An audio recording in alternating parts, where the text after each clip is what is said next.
things that I want to talk to you about is the JFK files.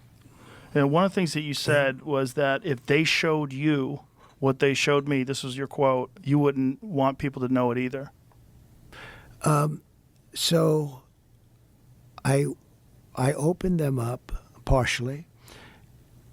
I was met with, from good people. I mean, good people.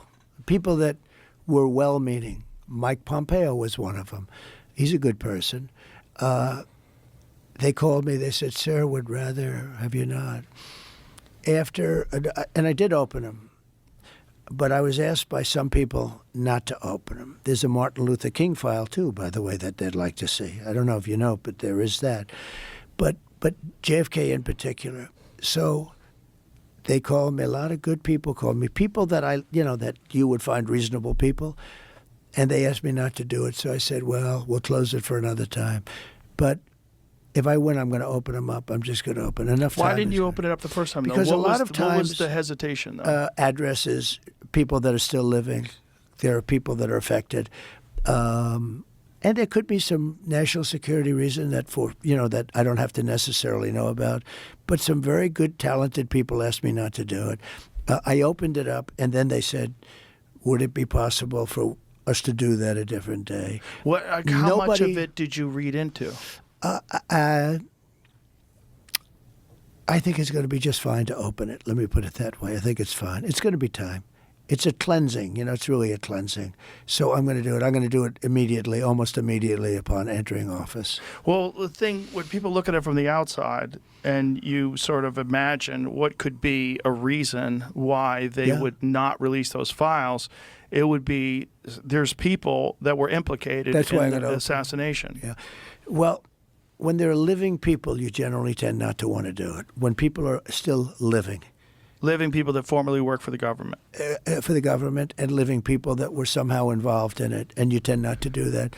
But it's time to open them.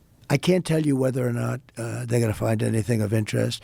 And I did partially open. I think I've opened 50%, but I was asked not to do it, and I thought that was a reasonable ask. But now I'm going to do it. I'm going to do it very soon.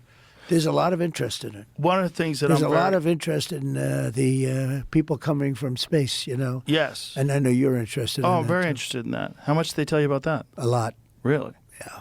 What did they tell you? How much can you tell? So how's that work? Is it like super top secret? I can tell, Tell me. Well, based on Hunter Biden, I can say whatever the hell I want, right? But no.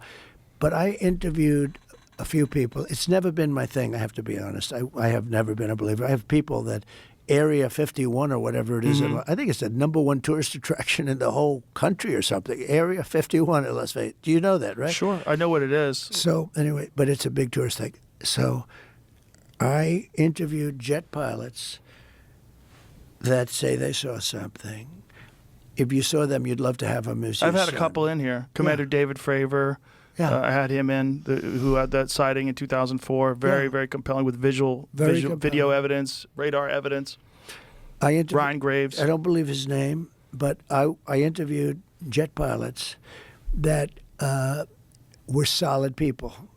Perfect. I mean, great pilots, great everything. And they said, we saw things, sir, that were very strange. Like a round ball, but it wasn't a comet or a meteor. It was something. And it was going 4 times faster than an F-22, which is a very fast plane, And it was round, which is, in theory, a great shape. So when you were talking to these people, was this something that you were compelled to have conversations about? Was this your personal interest? No, a little bit. It's not a great interest for me, but it's a little interest.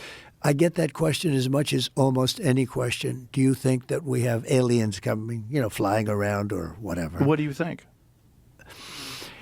There's no reason not to. I mean, there's no reason not to think that Mars and all these planets don't have life, because Mars, we've had probes there and rovers, and I don't think there's any life there. Well, maybe it's life that we don't know, but maybe there was life there at one point in time. This is the speculation about Mars, that Mars had an atmosphere at one point in time, a long time ago, that could support life. It also had large bodies of water, but we've had no evidence of even bacterial life that exists on Mars. But the it's universe not is been a pretty big vast. thing for me. I mean, when I looked at what China did to this, they would have never done it with me, where they put the balloon up, and a lot of people thought for a little while that was Right. one of these things. So, Well, that's a lot of the speculation too, that some of these drones that hover be. over battleships, that these be. are Chinese drones, and that That they're not could be. UFOs. They could be also. There's some super But sophisticated. I did interview, let's say, 3 or 4 guys that, and without tremendous interest, if you had them, as I said, you'd love to have them as your children. Solid,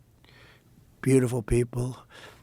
They said, "Sir, there's something there." You know, There's they something said there. they've said it. Yeah, Yeah, I've talked to quite a few of they're them. not that have- conspiracy guys. Well, I mean, just the Commander David Fravor thing in 2004 off the coast of San Diego, they clocked that thing going Yeah. from 50,000 feet above sea level to 50 in a second. Yeah, They don't know what it is. That's tough to beat. Yeah, they saw something in the water. It was hovering over that something that was making a disturbance in the water. They got video evidence of this thing. The 2 different fighter jets with pilots in them saw it. There's, visual evidence, photographic evidence, video evidence, radar evidence. Whatever the hell it is, it moves in a way that would turn a human being into jello if they were Yeah. inside of it. The G-force, no one would survive. Oh, so the what is G-force. that? And we don't. It doesn't have a heat signature. They don't know what their propulsion system was. But When you fly in some of these jets, these pilots have to be in great shape. oh yeah, I flew with When the you Blue talk Angels about- once, Yeah, as Yeah, I an got to example. fly. I guess and it's those an are older, FA-18. and those are older machines. and they're crazy. When you fly in some of these things, Oh, my it's God. amazing. Yeah, but Yeah, I can imagine. You got to be special.